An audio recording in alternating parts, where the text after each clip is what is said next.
divisas. Y la ley monetaria habla del quetzal, de todos los requisitos que tienen que llenar los billetes, todo lo que tienen los billetes, las denominaciones, las monedas, los pesos, las aleaciones, y después la ley de libre negociación de divisas, que es donde dice que se permite en Guatemala negociar con moneda extranjera. Nosotros tenemos dos parámetros de comparación, que es el dólar y el euro.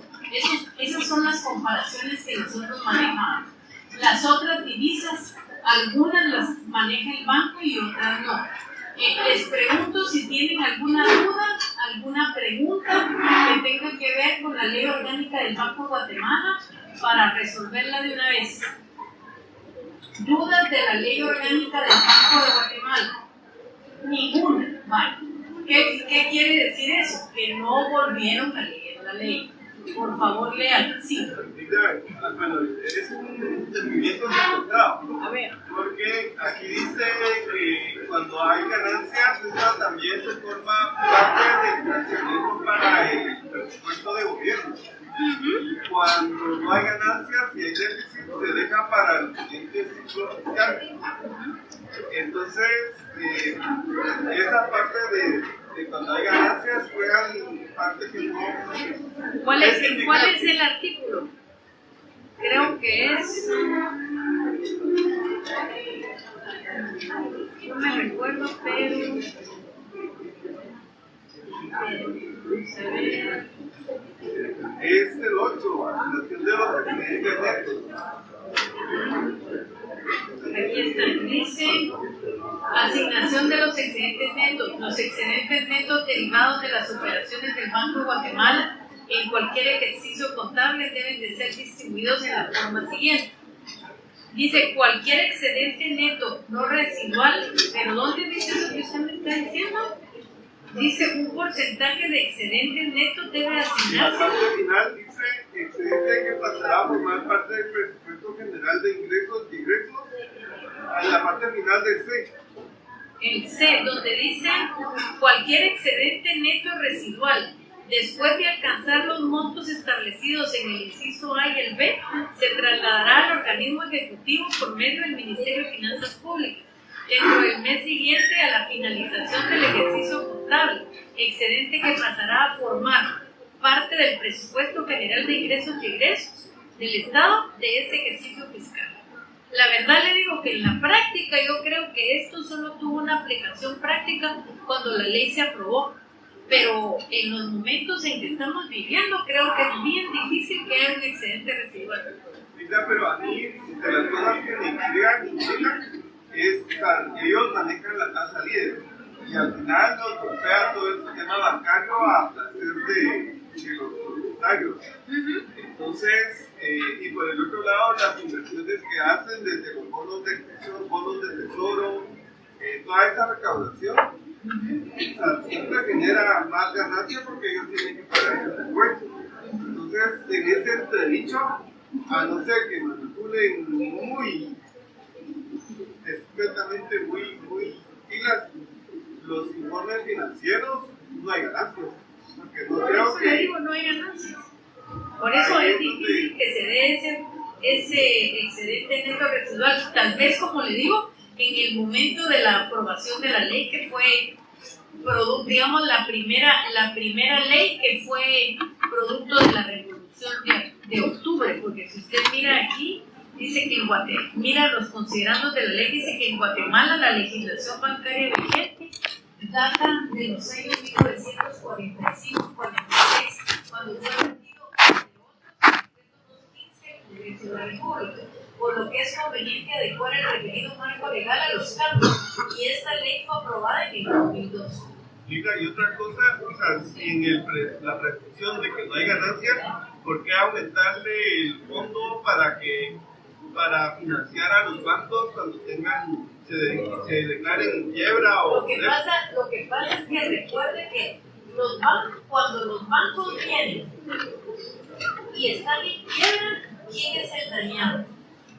Pero, o sea, ¿a quién dañan? ¿Al banco o al cuentaviente que tiene sus ahorros ahí. Entonces, por eso se hizo, para proteger a los cuentavientes, porque recuérdense cuántas, digamos, por ejemplo, los bancos que desaparecieron. O sea, el Banco del Café, ¿cuánta gente se quedó con problemas? Todavía el banco promotor y lo siguen teniendo. Entonces, en algún, o sea, la idea es recuperar al banco. ¿Para qué recuperar al banco? Para no dañar a los cuentavientes, pero lógicamente cuando no se puede, pues se va con todos los cuentavientes. Porque recuérdense que usted puede tener 1 millón de quetzales, pero el banco no se hace responsable de ese millón, ni va a dar 30,000 quetzales. Linda, pero también está, o sea, entre las razones que tiene el banco es aportarle flujo de efectivo a los bancos cuando se quedan sin dinero. O sea, tampoco lo sacan de presupuesto, vamos a sacar 50,000 millones para darle a los bancos. Esa es una, y está normado dentro del banco.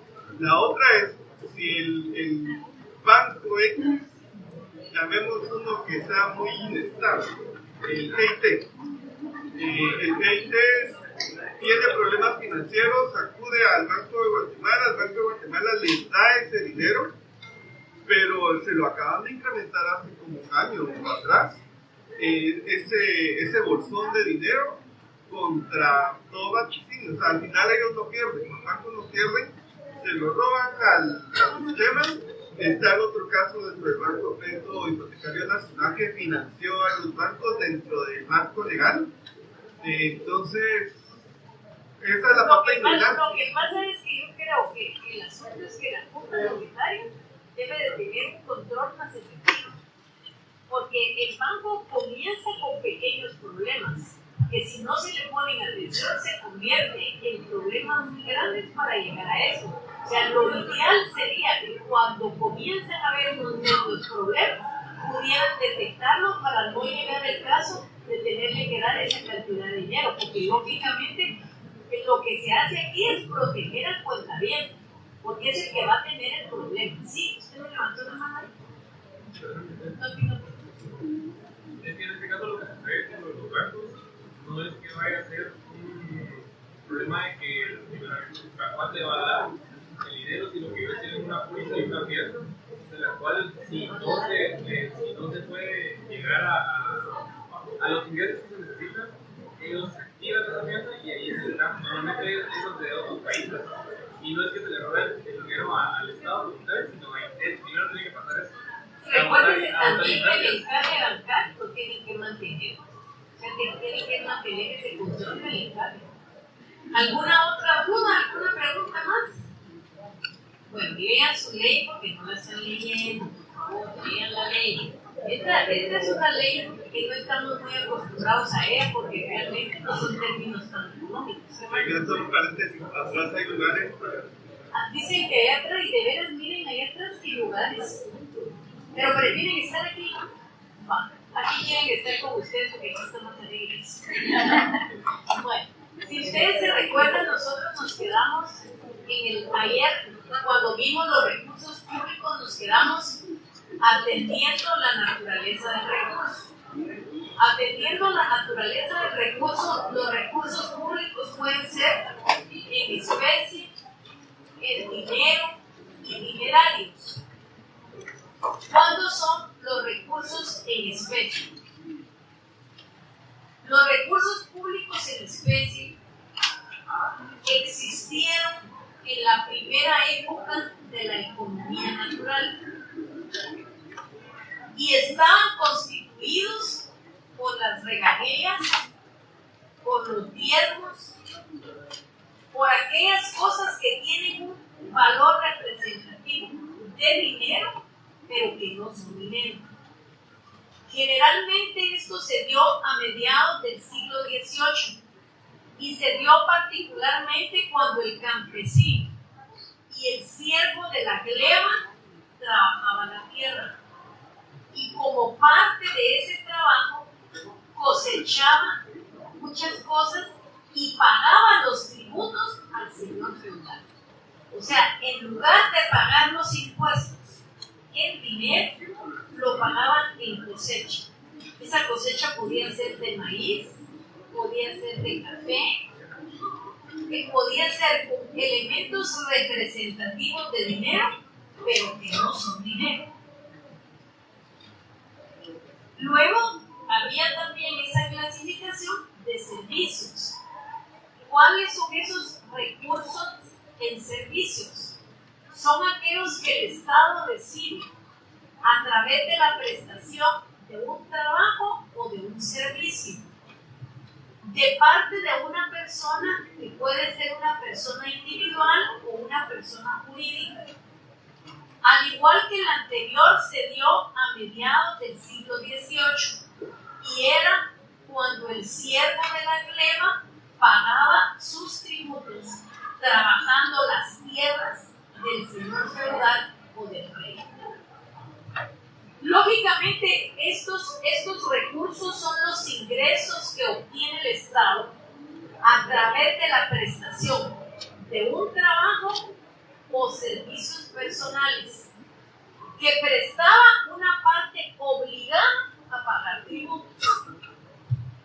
Este tributo no muy fue usado en Guatemala, pero sin embargo, la historia nos dice que en Guatemala existió en el gobierno del general Jorge Obico el decreto gubernativo 1474, que fue dictado con fecha 31 de octubre de 1933. Mediante este decreto se instituyó que si el tributo no era pagado en dinero, la persona estaba obligada a prestar servicios personales durante determinado tiempo. Esos servicios personales se prestaban en la construcción o en el mantenimiento de caminos vecinales o carreteras públicas. Y eso en este momento se le dio el nombre de servicio o trabajo de vialidad. Y significaba que una persona obligada a pagar el tributo lo podía hacer pagando en efectivo si tenía posibilidades económicas, o bien con trabajo personal durante determinados fines de semana. Y ahí es donde estuvo el problema. En un trabajo personal los fines de semana. ¿Y dónde estuvo el problema? Que se riñó las normas del derecho tributario con el derecho de trabajo. Porque ustedes saben que el derecho de trabajo dice que todo trabajo debe de ser remunerado. O sea, eso es una norma, un principio fundamental del derecho laboral. Y aquí, como la persona no lo podía pagar en dinero, tenía que sacrificar su fin de semana y participar en la construcción de carretera o en la construcción de cualquier asunto. Entonces, lógicamente, cuando se dio ese choque entre el derecho tributario con los derechos contenidos en el Código de Trabajo y los derechos individuales del hombre, se dijo que esa situación denigraba a la persona humana. Y lógicamente esa situación quedó superada cuando se promulgó la Constitución Política de la República de 1945. Se abolió ese sistema y hasta la fecha no es permitido en nuestro medio. La única manera que nosotros tenemos de pagar los impuestos es el dinero. Lógicamente está autorizado pagar con una tarjeta de crédito, pero pagando con una tarjeta de crédito el impuesto se convierte en dinero. Si se paga a través de un cheque de caja, eso se convierte en dinero. Entonces, lo que no está permitido es pagar los impuestos o en especie o en trabajo. ¿Por qué no se permitió? No se permitió porque esto riñe con el derecho laboral. El derecho laboral dice que todo trabajo debe de ser remunerado. Y lógicamente esto quedó desaparecido cuando se promulgó la Constitución Política de 1945. Y entonces nos queda el pago de los recursos en dinero. Esto es conocido también con el nombre de recursos dinerarios. Y son aquellos ingresos que el Estado recibe en moneda nacional y es conocido en la doctrina con los nombres de recursos pecuniarios o recursos monetarios. Y es el recurso más importante que posee el Estado. ¿Por qué es el recurso más importante que posee el Estado? Porque el contenido es eminentemente económico. En el momento en que yo estoy pagando mis tributos en efectivo, es en ese mismo momento en donde se le está dando al Estado el dinero que le permite satisfacer las necesidades de la población. O sea, lo ideal para el Estado, que es que los impuestos sean pagados con el dinero. Porque para la realización, la actividad financiera del Estado se requiere de dinero en efectivo. ¿Para qué se requiere dinero en efectivo? Para cumplir con los fines propuestos. ¿Cuáles son los fines propuestos? Satisfacer las necesidades de la población. De ahí que los recursos que debe obtenerse son monetarios. En Guatemala, todos los tributos existentes los pagamos en dinero. Podemos pagarlo mediante tarjeta de crédito, pero es dinero. Podemos pagarlo mediante un cheque de caja, pero se convierte en dinero. No existe en este momento ningún tributo, ningún impuesto que pueda ser pagado en especie o en servicio. ¿Dónde está tomando fotos con eso? Tiene que tener cuidado con eso. Es el único que está a la par de eso. ¿No está? No solo me va a pegar la gripe. Bueno, la segunda clasificación, atendiendo el carácter eventual o permanente. ¿Qué quiere decir atendiendo ese carácter eventual o permanente? Permanente es que van a aparecer siempre en los ejercicios fiscales. En todos los ejercicios fiscales van a aparecer esos recursos ordinarios. Y los recursos que son eventuales son los extraordinarios, cuando lógicamente para poderlos recaudar tiene que pasar un hecho muy importante, por ejemplo, una pandemia, por ejemplo, el COVID, el Mitch, o sea, situaciones que obliguen al Estado a poder encontrar la manera de encontrar recursos extraordinarios. Y como lógicamente estas cosas no pasan siempre, su carácter es eventual. Cuando estamos hablando de carácter eventual es que se va a utilizar de vez en cuando. Permanente va a aparecer en todos los ejercicios fiscales. En esta clasificación tenemos los recursos ordinarios. ¿Cuáles son los recursos ordinarios? Son todos los ingresos que se perciben regularmente, que se recaudan en forma normal y permanente en cada ejercicio fiscal.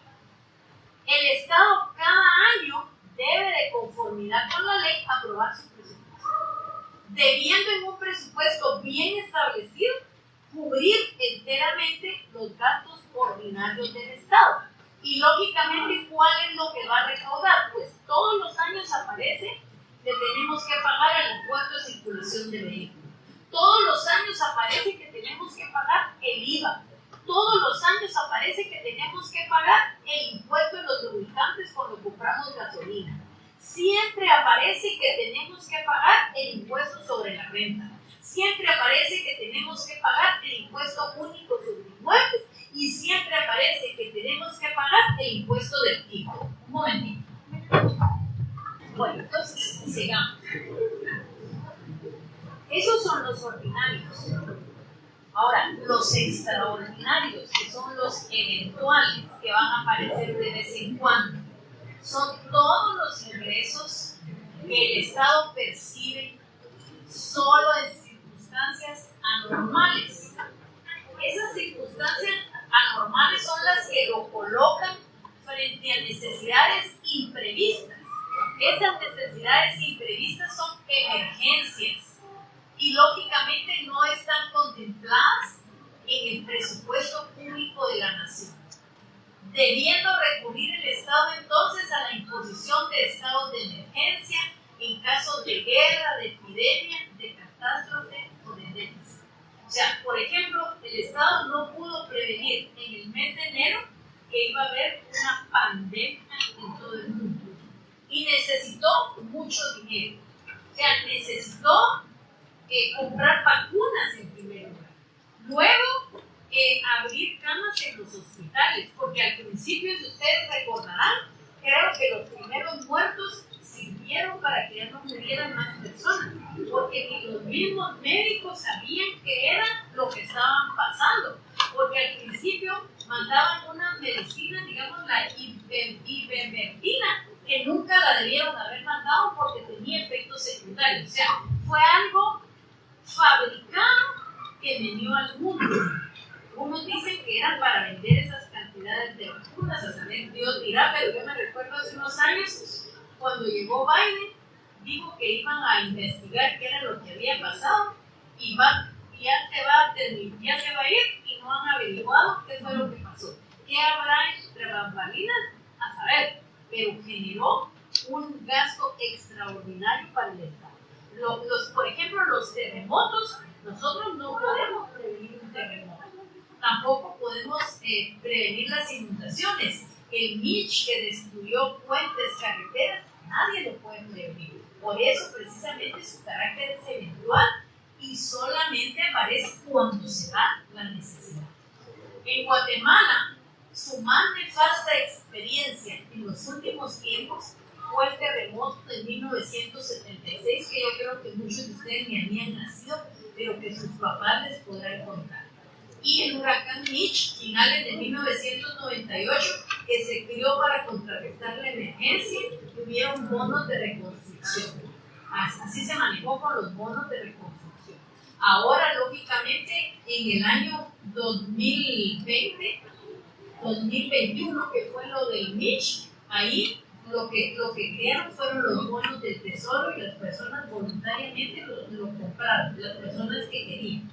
O sea, ya no funcionó como estos bonos de la reconstrucción que en su momento los pagamos todos. En Guatemala también, les digo, vamos a ver, lo anterior significa que estos recursos no son recaudados en todos los ejercicios fiscales. Y esa es la diferencia. Los ordinarios son recaudados en todos los ejercicios fiscales. Los extraordinarios no son recaudados en todos los ejercicios fiscales. ¿Por qué? Porque no son permanentes. Por ejemplo, podemos citar entre los ingresos extraordinarios por siniestro en nuestros medios, en el terremoto que devastó el país en el año de 1917 y 1918, que se conocieron como el terremoto de Santa Marta. La Asamblea Nacional Legislativa emitió el decreto 900-82 de fecha 28 de abril del 18. Y les va a parecer chistoso, pero ahí se estableció un impuesto adicional de 3 pesos por cada botella de aguardiente consumido en la República, por un término de 5 años. Y ese dinero que se recaudó fue destinado a la reconstrucción de edificios nacionales destruidos o dañados por el terremoto. ¿Y por qué? ¿Por qué, digamos, fue que se cobró en el alcohol, en el aguardiente? Porque todos compramos aguardiente y todos compramos cigarros. Los cigarros pueden ir carísimos, pero los fumadores los seguimos comprando. Y el licor se sigue comprando. Ahora ya hay de sandía, de todo. Para que miren que soy en la jugada. La misma situación se manifestó, para que piensen que también los viejitos tenemos derecho. La situación se manifestó como consecuencia del terremoto del 4 de febrero de 1976. También se emitió el decreto 8-76 del Congreso de la República y se autorizó al gobierno la emisión de bonos del Tesoro hasta por 122 mil millones de quetzales y adquisición obligatoria para enfrentar las necesidades emergentes del terremoto. Todo eso que vimos era la clasificación objetiva. Ahora ya vamos a entrar a lo que es la clasificación subjetiva. Y la primera clasificación subjetiva es recursos provenientes de bienes y actividades del Estado. Todos sabemos sabemos, y eso lo sabemos bien claro, que el Estado es una persona jurídica. Y como persona jurídica es titular de derechos sobre bienes. Estos bienes pueden ser en esa clasificación más generalizada que tenemos de bienes muebles o inmuebles. Y por su misma calidad ejerce funciones o actividades que producen recursos. El Estado, al obtener esta clase de ingresos, los canaliza al fondo común, que necesariamente va a permitir que en un momento determinado tengamos fondos privativos que la misma ley determina. Por ejemplo, las multas que se pagan en los tribunales de justicia quedan formando parte de los fondos privativos de este organismo. Esta clasificación comprende los ingresos obtenidos por el Estado, por ejemplo, arrendamiento de tierras, explotación de fincas nacionales, servicios de empresas comerciales, industrias, etc. Su actividad está basada en normas de derecho privado y coincide con la clasificación de los recursos originarios descritos en la clasificación objetiva. En la clasificación objetiva se llaman recursos ordinarios y aquí en esta clasificación subjetiva se llaman recursos provenientes de las actividades del Estado. La otra clasificación son los recursos provenientes del ejercicio de la soberanía y del poder imperio del Estado.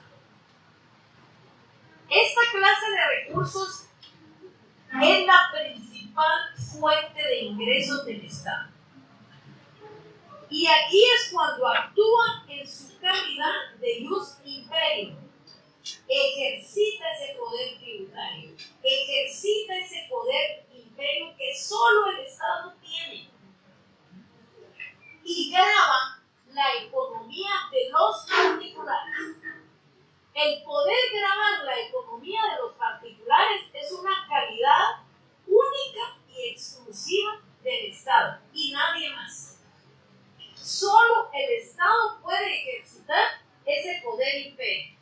Solo el Estado puede obligar al contribuyente a que pague sus impuestos. Dense en cuenta que la SAT no nos anda diciendo, mire, Juanito Pérez, ahí se recuerda que como usted tiene un carro, usted tiene que pagar impuestos de circulación de vehículos.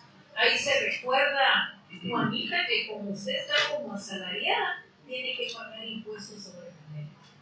Mire, si yo estoy de asalariada, mi empresa o el organismo del Estado me tiene que descontar mensualmente impuestos sobre la renta, porque él es un agente retenedor y si no lo hace, él va a tener problemas con el fisco. Y lógicamente, esa es la situación que tenemos, que tiene el Estado, que nos obliga a pagar los impuestos. O sea, nosotros sabemos que del 1 de enero al 31 de julio tenemos que pagar el impuesto de circulación de vehículos. Hay quien me pregunta, ¿y lo podemos pagar después del 31 de julio? Sí lo puede pagar, pero ya tiene que pagar multa e intereses. Y cada día que se va tardando en pagarlo, va a ir acrecentando su multa e interés. Y dense en cuenta que en ese impuesto de circulación de vehículos, la superintendencia ya no hace nada. Todito lo hacemos nosotros. Nosotros ingresamos a la página de la SAT, miramos cuánto vamos a pagar, miramos si tenemos reemisiones, porque ahora lo amarramos con las reemisiones. Nosotros venimos y sacamos nuestro recibo para ir a pagar el banco, con la suerte que ahora ya tienen la vigencia de un mes.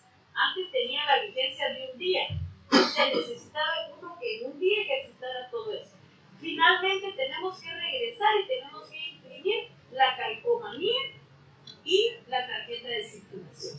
Y hasta el piso lo ponemos nosotros, todito lo hacemos nosotros. Y así creo, así va a ir ya dando toditos ese tipo de impuestos. El IVA, si yo ejercito, digamos, hago una factura por arrendamiento, en ese momento me están calculando el impuesto del IVA y el impuesto sobre la renta. Hay grandes contribuyentes que cuando tienen un arrendamiento mandan una solicitud de compra, en base a la solicitud de compra se hace la factura y por correo fabulosamente le mandan las 2 retenciones. Y usted puede saber si le retuvieron o no le retuvieron. Toda esa es tecnología, pero en esa tecnología hay control, porque hoy solo con un chas usted puede saber si pagó el impuesto o no lo pagó. Lógicamente, anteriormente era más difícil esta entrada de control de la superintendencia. Miren ahora a dónde van la SAT, lo acaba de publicar.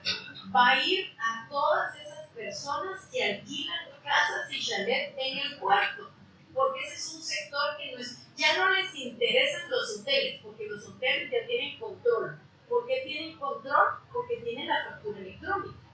Así de sencillo. Pero ahora van a ir más allá a ver qué va a pasar ahora. Porque hay casas realmente que alquilan en 50,000 quetzales y que nunca han emitido una factura. Entonces, pero ahora es fácil. ¿Por qué es fácil? Porque toda esa transacción se hace por un medio electrónico. O sea, yo le mando a decir cuánto vale la casa, 20,000 quetzales. Llevo toda esa transacción se hace electrónicamente. Muchas veces por eso hay tantas estafas en esos alquileres de casa, porque alquilan casas inexistentes, porque toda esa negociación se convierte en este tipo de cosas. Entonces, el poder imperio significa imponer los tributos a través de diversas leyes tributarias existentes. Toditos los tributos están contenidos en una ley que ha sido aprobada por el Congreso de la República y que ha sido sancionada de conformidad con la Constitución Política de la República. Aquí hay una situación muy importante que dice un autor que se llama Amoros y dice: el poder tributario aparece como la exteriorización de la soberanía. ¿Y por qué lo dice él así? Porque el único que puede ejercer esa presión, el único que puede ejercer ese poder tributario, ¿quién es? El Estado y nadie más. Nadie más lo puede ejercer. Y recuerden que, por ejemplo, la municipalidad tiene un poder imperio delegado. Es un poder imperio que le ha dado el Estado. El único que lo puede hacer es el Estado. Hay otros que a ese poder imperio le llaman poder impositivo. ¿En qué consiste el poder impositivo? Consiste en una atribución, que es una calidad inherente del Estado, que le permite obtener los recursos necesarios para cumplir su fin. ¿Y cuál es ese su fin primordial? Satisfacer las necesidades de la población. Muchos autores consideran que el poder imperio es ejercitado a través de la tributación. Ese poder imperio que utiliza el Estado también en otras relaciones a fin de agenciarse de medios o recursos que estime necesarios. Esta forma de obtención de recursos está regulada por normas jurídicas de derecho público. ¿Cuáles son estos ejemplos? Los tributos, la potestad de la emisión del billete, eso solo la tiene el Estado y la tiene contenida en la ley monetaria. Se habla mucho de los monopolios financieros y administrativos. Por ejemplo, un monopolio financiero son las loterías y un monopolio administrativo es la venta de la pólvora. Recuerden ustedes que, digamos, mucho el Ministerio de la Defensa utiliza mucho la pólvora. ¿Para qué? Para dinamitar un montón de cuestiones. Entonces eso se mira como un monopolio administrativo. Con esto concluimos el punto número 4. Willy me va a hacer favor de mandar el documento 4 para que ya lo tenga. Y hoy vamos a comenzar los tributos. La idea es que terminemos el punto 5 y el punto 6 para que tengamos material para el examen, porque si no, no vamos a tener. Algunos documentos se los vamos a mandar y otros temas los voy a dar yo. Por ejemplo, hay un documento que se llama el impuesto único, que tiene hoja y media, que se los vamos a mandar, y ahí van a dar cuenta ustedes que había un candidato que ofrecía para cuando él se estaba promoviendo como presidente de la República, unificar en un solo impuesto todos los impuestos existentes.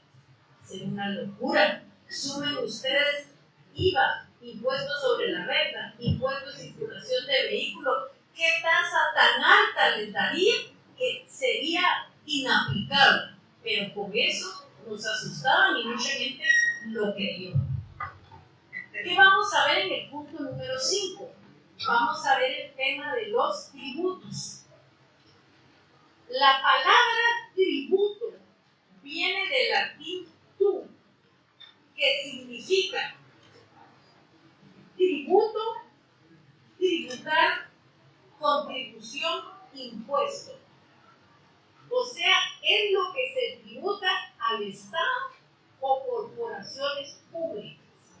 Cuando hablamos de una corporación pública, hablamos de las municipalidades. Y a las municipalidades les pagamos arbitrios, contribuciones especiales y contribuciones por mejoras. Al Estado le pagamos impuestos. Y solamente hay un impuesto que es pagado en las municipalidades. Y eso tiene una justificación. El catastro del Estado estaba tan deficiente que pensaron que no iba a poderse cobrar el impuesto único sobre inmuebles. Por eso, si ustedes miran, tardó un año en entrar en vigencia. La ley ya estaba en vigencia, o sea, la ley ya la habían aprobado, estaba vigente la ley, pero no había cómo entrar a recaudar el impuesto, porque era un gran desorden el catastro del Estado. Entonces pensaron que dejándose a las municipalidades, el fracaso iba a ser para las municipalidades y no para el Estado.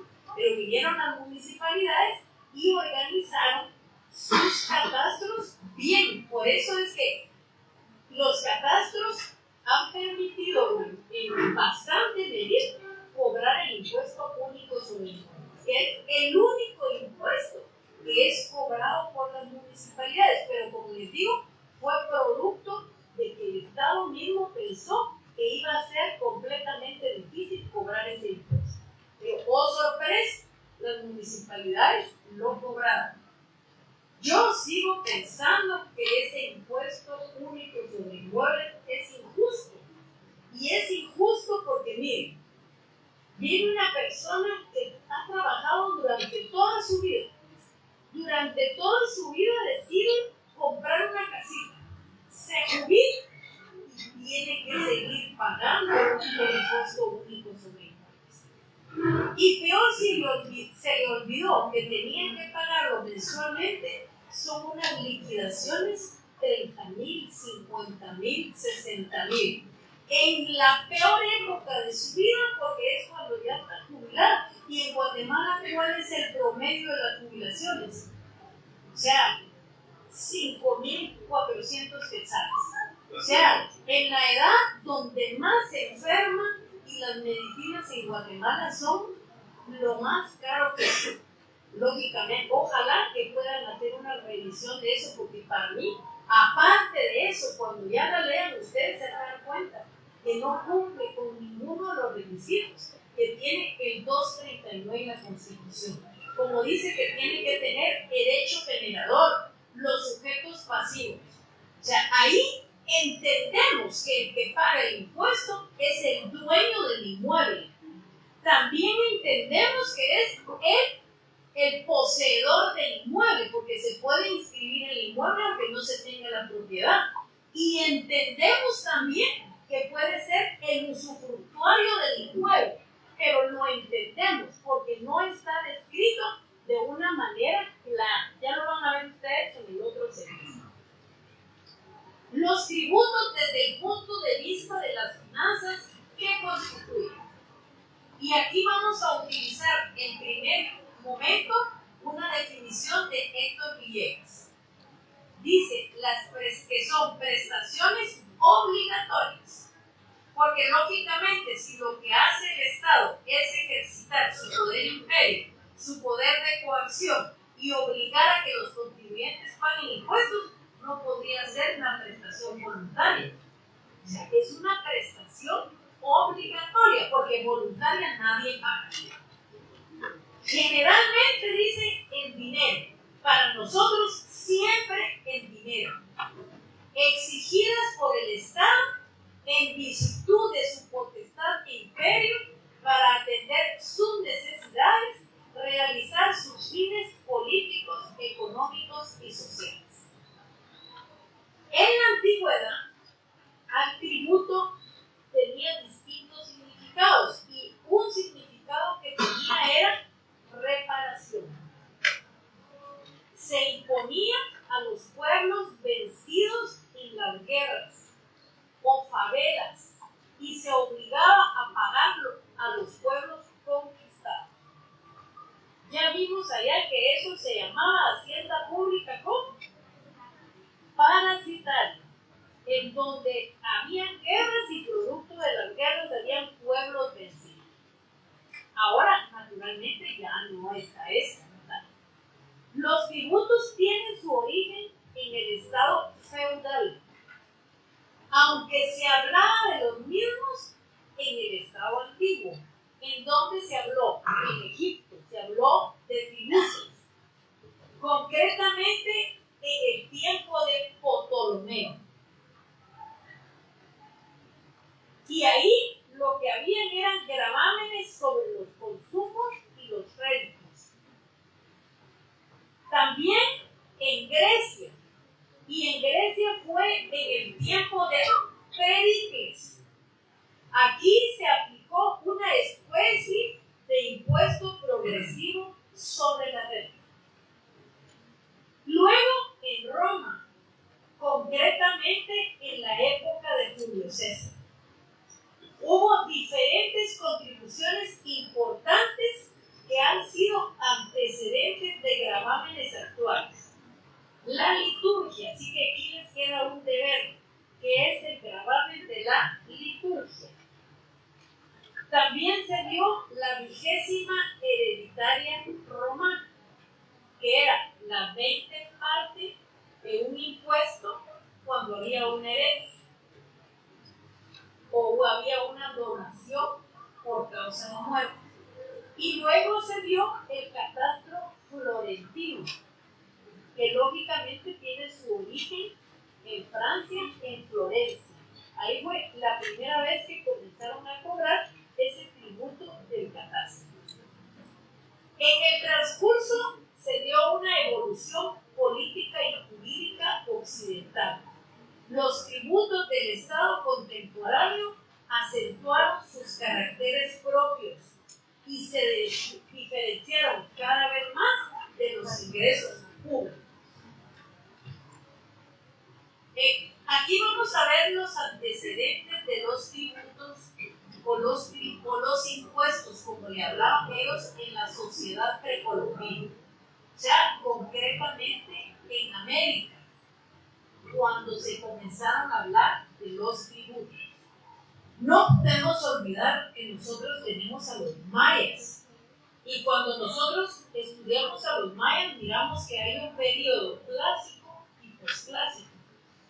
En el periodo posclásico existió un gran gobernante, ellos le llamaban supremo gobernante, y este gobernante se llamaba Halach, con H, Halach, H al principio y H al final, Halach Binich Vivich con P pequeña y termina con H también. Aquí en ese periodo posclásico estaba este gobernante supremo, también había jefes locales y estaba el clero. Y había una gran masa de agricultores que se dedicaron al cultivo del maíz. No solamente tenían que someterse a sí mismos estos agricultores, sino a este supremo gobernante, a este mentado Halach Avich. Estos agricultores construyeron grandes centros ceremoniales y carreteras elevadas que conectaban ciudades importantes. La clase baja de la sociedad May también tributaba a este supremo gobernante, Halach Avich, que era considerado como un hombre verdadero. Este daba presentes a los príncipes locales, ofrecía sacrificios que consistían en toda clase de verdura, tela tejida, aves domesticadas, sal y pescado fresco. También se tributó cacao, incienso, miel, seda, collares de jade, coral y conchas. Ustedes siempre, en todas estas estampillas que salen, miren a un hombre así bien planchado, con estos patojos, con sus pantalones cortos que eran los que usaban los mayas, llevando cacao, llevando incienso, llevando miel, porque era con lo que se tributaba en ese momento. Había otra forma de tributación, que era el trabajo de los esclavos, de los pueblos conquistados por medio de la guerra, de la cual ampliamente habla Anales de los Cachiqueles y el Popol Vuh. Si quieren, nos quedamos aquí y miren, les voy a pedir un favor para que ellos puedan leer. Mandémosle la parte de los tributos que tiene la época colonial, donde tiene la encomienda, y tenemos la otra que es el repartimiento, para ponernos aquí y allá con las posiciones. Se recuerdan que esta semana que viene no hay clases aquí en la facultad. Estamos en Zoom, por favor. Entonces, lo que sí voy a tratar es lo siguiente. Lo que sí vamos a tratar es lo siguiente, es de apurarnos en el contenido, porque ahí sí podemos poner las diapositivas. Entonces, ustedes logran tener eso, porque el problema que tenemos es que no sirven estas cosas. No es porque no las queramos usar, sino que sí sirven. Entonces, comencemos 5:30, 7 menos 10 y avanzamos todo lo que podamos. Igualmente jueves para ir avanzando y que sea más fácil para este. Va a ser feliz noche.